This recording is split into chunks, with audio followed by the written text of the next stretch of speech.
Hey everyone, welcome back to RBR. Today we're going to be switching out the shock oil on the MAXX. The factory weight is 60 weight and we changed it out before we did our first bashing video to 80 weight. It handled really well. It did very well on the jumps. We didn't really see a whole lot of chassis slap, but we were landing on some pretty soft dirt. And some videos after that, we were hitting the ground pretty hard, especially on grass. I think 60 weight is great if you're not heavily bashing it and you're just driving off-road and just daily driving it.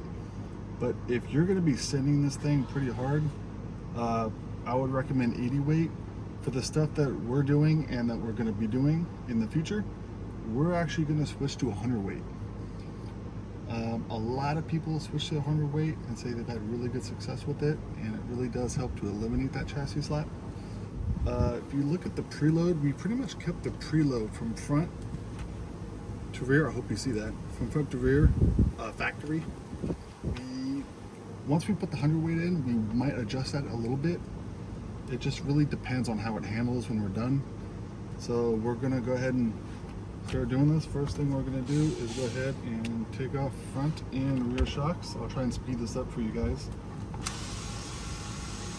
Try to get these videos out a little bit sooner, but it's been really windy here and it's really hard to keep that wind out of the audio. Once you pop those screws out, the shocks just pop right off.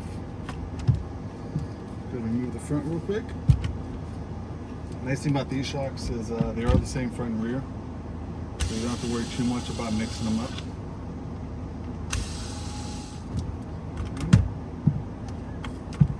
Put the front ones off. Go ahead and get the car ready here for now. And here we go. So what I like to do first is go ahead and take the bottom retainers off with the screw. I'm using my Cow C magnetic mat. These do come in handy.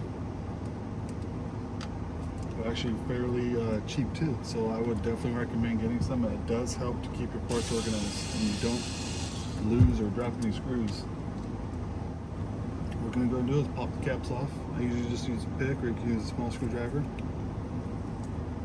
Just turn them off like that. Carefully take the cap off.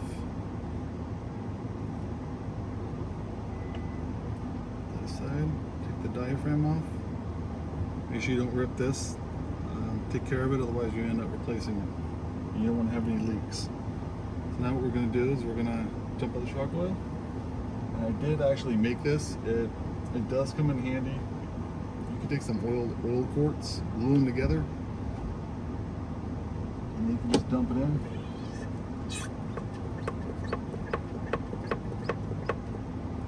And you kind of just set them there.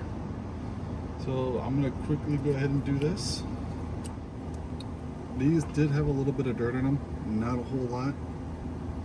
Now that happens is dirt gets on the shock rod, and as it's going up and down, some of the dirt can get into the fluid. And if it's really dirty and you do have a little bit of dirt in there, it might be a good idea to go ahead and rebuild them. This one doesn't have a whole lot in it. We just changed the fluid out less than 4 weeks ago, so I'm actually not too worried about it. I'm just going to go and dump it out. They haven't been leaking. And we're going to let these sit for about 10 minutes and drain out. If they were really dirty, I would recommend getting a paper towel and cleaning the inside of it out. Make sure you get all that extra fluid out that didn't come out. And this will also be a good time to inspect the shock rods, make sure they're straight, and to clean off any excess dirt before we start adding new fluid. None of the seals look like they were torn. Everything's in pretty good shape. So I'm going to get these parts cleaned up, let these drain for about 10 minutes, and we'll be right back. Alright guys, they've been sitting for about 10 minutes now. I did check them, and they're pretty much drained out. So I did run a paper towel through them just to make sure that they were cleaned out, and they all look good. So now what we're going to do is we're going to get the oil ready. Alright, now we're going to go ahead and fill them up. What I like to do is I go about halfway.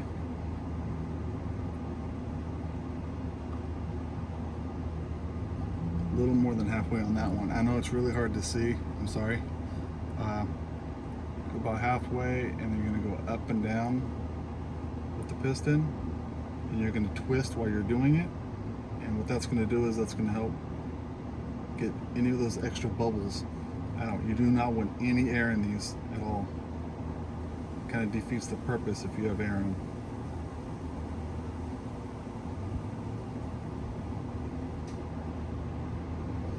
But this one actually looks pretty good. So what we're gonna do this just a couple more times.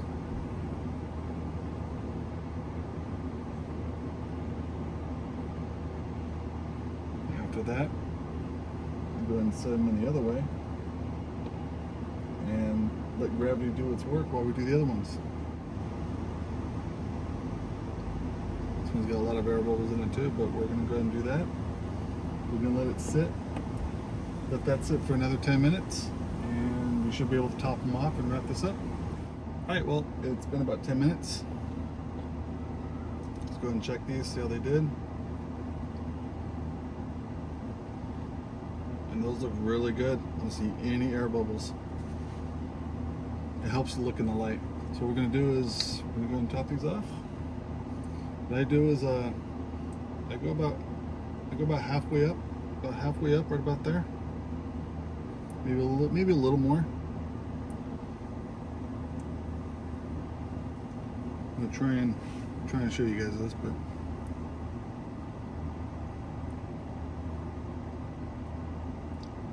and go right towards the top. I hope you guys can see that. Or where there's a little bit of room on the top. Then you're gonna grab your seal. Make sure it's nice and clean, there's no debris on it. You're gonna put your seal right on top there. I didn't put enough in it. You want a little bit of spillover. You wanna make sure that that's full. Put a little bit more in it. Put that on there. There we go. And as I'm pushing down, I'm going to pull the piston down by the shock rod right there. That way it sucks that seal down. Then you can take your cap. I usually go backwards a little bit to catch the threads, and then go ahead and go down. Get it tightened up. The remaining air, you'll notice it'll start coming out of the bleeder hole. And then just make sure you wipe them down.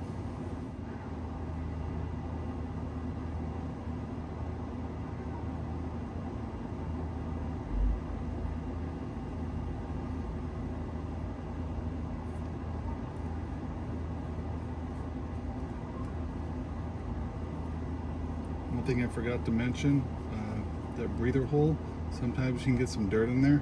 It'd be a good idea while you're cleaning all your parts and while you're letting these bleed out, and I'm sorry, drain out. While you're letting that, it'd be a good idea to clean everything up, make sure those breather holes are cleaned up. I did notice that one of mine, a little breather hole does get clogged up, and if that's clogged up, it's not going to let that air out. So I keep doing that. And that's pretty much it. Just go ahead and tighten up the screw on the bottom. I just get them snug. You don't have to be too tight. Just snug them up. We're definitely not going to go anywhere. I mean, you've seen our videos. These don't move. And there you go.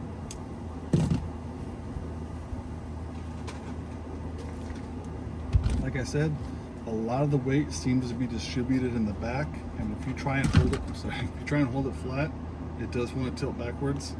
I think that's why they put more preload in the rear. So that's really it. That's all there is to it. It's really easy to change the oil in your shocks. I would do this, well, depending on how much you run your car, but we typically do it every 2 to 3 months, and that's around the same time you're supposed to service your front rear diff.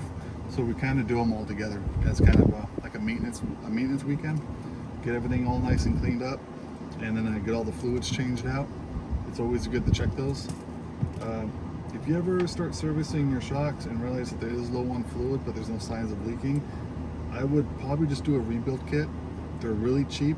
I believe like $2.50, $3, and it comes with all the seals. And that's also extremely easy to do. If you need help doing that, leave a comment below, and we will rebuild all these shocks together. But that's really it.